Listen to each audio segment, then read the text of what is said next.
My favorite conversation we're about to have, the Lakers offseason. Remember, they missed out on the coach to the left of your screen in Dan Hurley, and they hired the coach with no coaching experience on the right of your screen. J.J. Redick has never coached an NBA game at any level in his life. Well, not only did you miss out on the coaching at first, well, then you go on and you draft LeBron's son, the 55th overall pick. Obviously, he should be easy to identify. Bronny James Jr., a high school phenom at USC. Obviously, he had a heart condition, averaged 4 points and 3 assists. He gets drafted by the Lakers. Okay, that was questionable. But then as you move on and you progress throughout the rest of the offseason, Klay Thompson, a 5-time All-Star, 4-time NBA champion. The Lakers could have used him and they wanted him. Klay Thompson chooses to go to the Dallas Mavericks instead. So as you stare at Crypto Arena, you see the tumbleweeds because no players are walking in.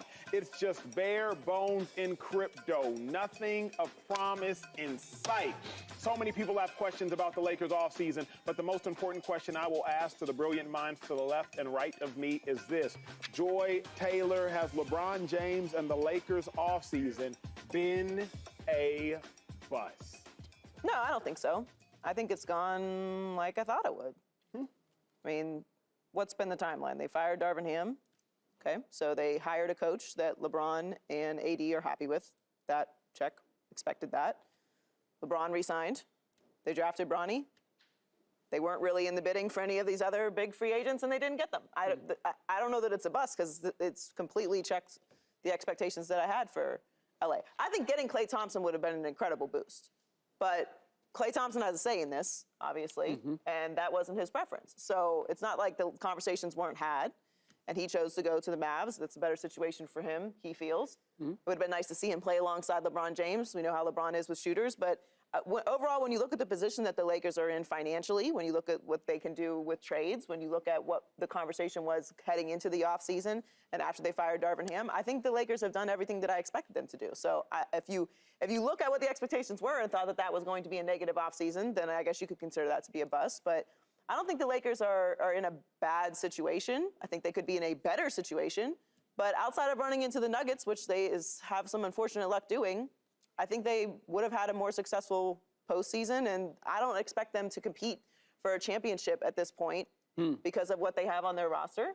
I think they're a competitive team. I think LeBron is still playing at a high level. AD is still playing at a high level, and they are a team that will go into the next year with a bit of chemistry. Maybe that will help, and a new regime. So I just don't look at it as a bust. I disagree, and I want to ask you some questions because when I look at this Lakers team, right, you are right, AD is still playing at a high level, LeBron is still obviously playing at a high level, right? You get 2 draft picks. That's it. So when we look at the West, right, the 3 top teams in the West, this is any guess. You would say the Nuggets, you would go the Mavs, you would go Minnesota, Thunder. And let's say the Thunder. That's 4. So we just named 4 teams. So how can it not be a bust when all them teams, majority of them got better, right? They got better, and some of them was already good, like the Nuggets. Where when we look at the roster for the Lakers, you always say, you can't win with this roster. You can't go super far with this roster. So why gotta make no moves, though? LeBron James said, listen, guys, I will not get a max contract. I will save some money for y'all to go out there and get some help because we all know they need help. They need some shooting, they need some more defense, and maybe one more solid role player. They didn't get none of that. So LeBron said, okay, y'all don't get nobody, I'm gonna get my max deal. That's what he did. 2 years for 104. Right. So my thing is, it has to be a bust all season because LeBron James and the Lakers is all about championships. The reason why all Lakers fans were so mad about this year's playoff run, not because they lost to the Nuggets and only won one game. No, it's because the Celtics, they won a championship, right? Well, it was tied, right? Now the Celtics have the lead. I'm talking about the banners. So it has to be a bust for the Lakers because they didn't do nothing better to improve this roster. Yes, you had a new rookie coach, right? He's a rookie coach, even though he has some veteran coaches on his staff. He ain't out there shooting no threes or blocking no shots. So make a rookie's job easier. What we got to do?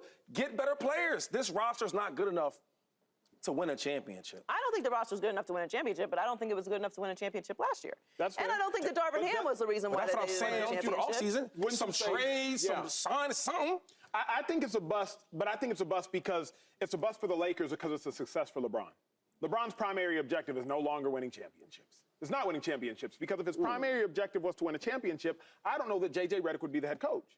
If his primary objective was to win a championship, I don't know that he would be playing for the Lakers. If his primary objective was to win a championship, I don't know that Bronny James would be on the team. So I don't think LeBron's primary objective is to win a championship. I think the Lakers and LeBron James have two different goals. Wow. LeBron's primary goal was to play with his son.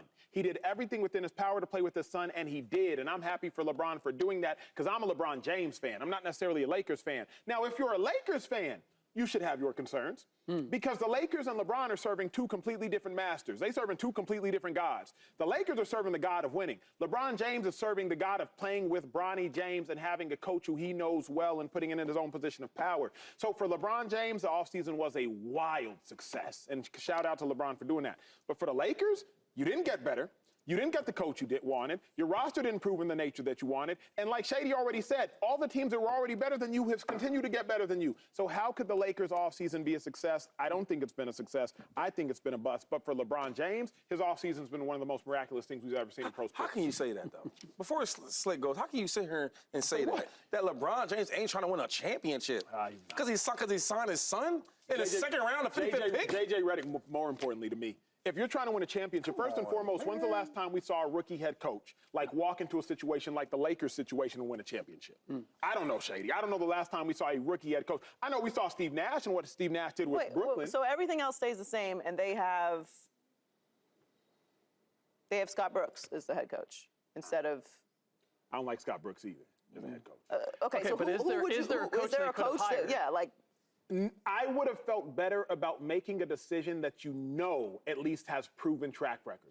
I would have felt better about going all in on Dan Hurley. You suggested an offer that he could refuse. So Dan Hurley might not be able to coach in the NBA. He might not, but at least you have a better opportunity at knowing whether or not he could because he has a resume. No. He definitely has a resume and JJ doesn't. Correct. But he has a resume in a different sport. He does. JJ has a resume in no sport. Correct. I agree. Dan Hurley is more qualified. Correct. 100%. I agree, but there's no knowing that Dan Hurley would be successful as an NBA coach. Sure.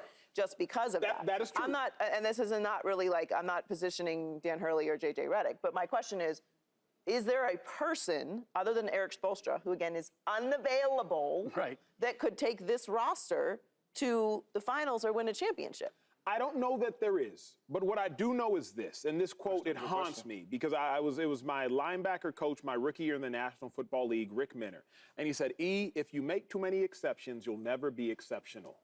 And Joy, you brought up a phenomenal word. You said, I do know that Dan Hurley is more qualified. How many times this offseason have the Lakers passed up on more qualified individuals? Bronny James was not more qualified than other picks. J.J. Redick was not more qualified than other coaches. So if you continue to make decisions to pass up on those that are more qualified for whatever reason, then you're not going to qualify for an NBA title if you keep making those decisions. So I agree. I don't know if there's a coach outside of a Pop or outside of a Spoelstra or outside of Mazzulla, outside of a Kerr. I don't know if there is one that could do it. But I can't even act like the Lakers are trying to do it because they keep passing up on more qualified individuals for one reason or another. I like all of that, but here's the reason that I would say it's not a bust. It's because I can't point to any one move they could have made that would have definitively changed where they are. We can talk about all the players that they were interested in or all the coaches that they were interested in, but I can't look at any of them and say, you know what, if they got that guy, if they got this thing, if they made this move, they would now be championship contenders. And we've become so unrealistic when it comes to the Lakers and what the front office is supposed to do. They have reworked this roster at least 3 times significantly over the last 5 years.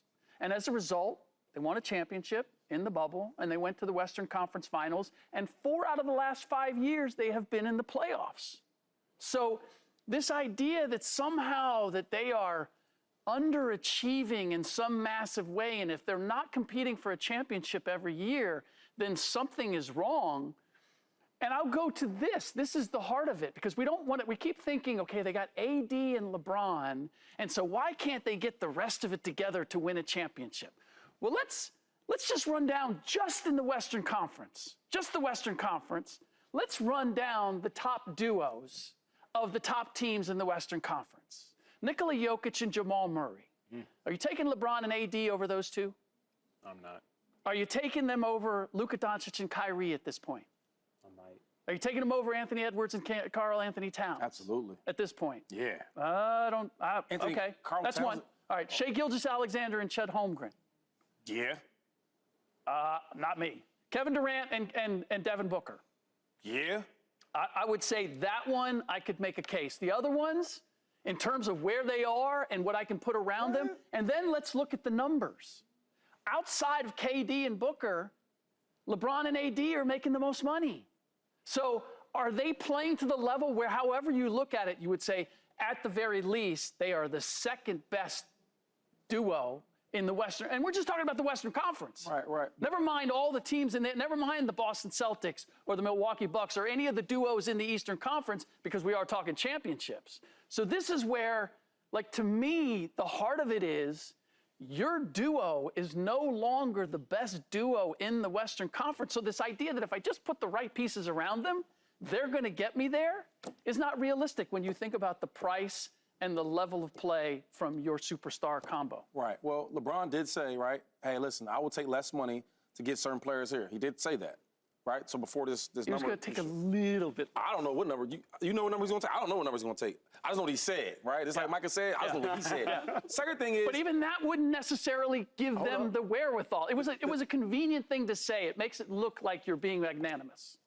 I don't know. I know what the king said. You know what I'm saying? I know what he said. I'm going to respect what he said. Second thing is, you're showing, like, duels. That's cool, because that does matter. But, like, what made the Nuggets special, yeah, it's obviously them two, Murray and Jokic, but the team, though, right? The team, knowing each other, chemistry. Michael Porter Jr. shooting the threes, like, all these different things. You talk about the Timberwolves, right? Mike Conley has so much of influence on that type of team. Like, I could name of different players. So you're talking about just two dudes. I'm not going to do that. I'm talking about the whole team. The Lakers, if they went to the Western Conference Finals a year ago, right? And then this year they lost the Nuggets again, went to the playoffs. But all they needed is like a certain amount of players, right? Maybe one or two guys to help out, whoever it may be. The Lakers? Yeah, the Lakers. They just need one or two? That's what I feel like, yeah. I mean, that's where I disagree. I don't think they're one piece away. I'm not even sure they're two pieces. Okay, so I heard what you're saying, but let's just look at what they did. So they did go to the Western Conference Finals. They did do that, right? Yeah. I don't know who expected that, but they got smacked, though. However it goes, they went. So if you're good enough to go there to the Western Conference Finals, it's only, what, two teams? That means you're one of the best teams in the West, right? Yep. Two of them, okay? The next thing is, like, yo, if you can get there, we need a piece or two to get to the next level. That's all I'm saying. But for the last 5 years, it's been a piece or two, and they've gone and got that piece or two. You can't do that in infinitum. Like, at some point, you run out of resources. If we look at the West, so I look at the Mavs. The Mavs are a good team, a lot of some talent. But when they made the trades they made, got the players they needed, right? Where did they go? Okay. Oh, But that's what the Lakers did 2 years ago. Hold on. But why stop, though? Because they didn't stop. Because it's Wait, did they stop this year? The Thunder? They didn't stop. They making moves. They make. Well, of course they are. Hold on. So my thing is, if you do this, Shai and Chet cost you $45 million. That's half of what LeBron and AD cost. I'm getting somewhere. Just follow me. All right. Okay, so the Nuggets, not the Nuggets. See, you messed me up now. Hold on. The Thunder. Yeah. Okay, so they did get better, right? Look at where they come from, right? Each year they getting better and better and better. Next year they're gonna have a real serious team. They got a real big now. What were they prior? Hold on. The previous 4 years. The Mavs, another team. Even though they lost and all that type of stuff, I hope Luka comes back with some defense, some more effort, right? A little healthier, better shape. But now they're going to make some moves. Now they got Klay out there. So when P.J. Washington was missing them threes, Derrick Jones missing them threes, that's wide open. We got Klay here, though. We got him. That gave him some money. Come on over. They got better. Yeah. So if every team in the West is getting better, Slick, why do you think the Lakers can get better? Because for the last 4 years, they've been getting better. For the last 4 years, they've been making all the moves that you see Dallas and Oklahoma City making. But at some point, you run out of real estate. Like you sold off all your assets. Kobe said it best. What do you say? Job finished. The job not finished. Come on. Subscribe here to get the latest from Speak and go watch a few segments from our other shows on FS1.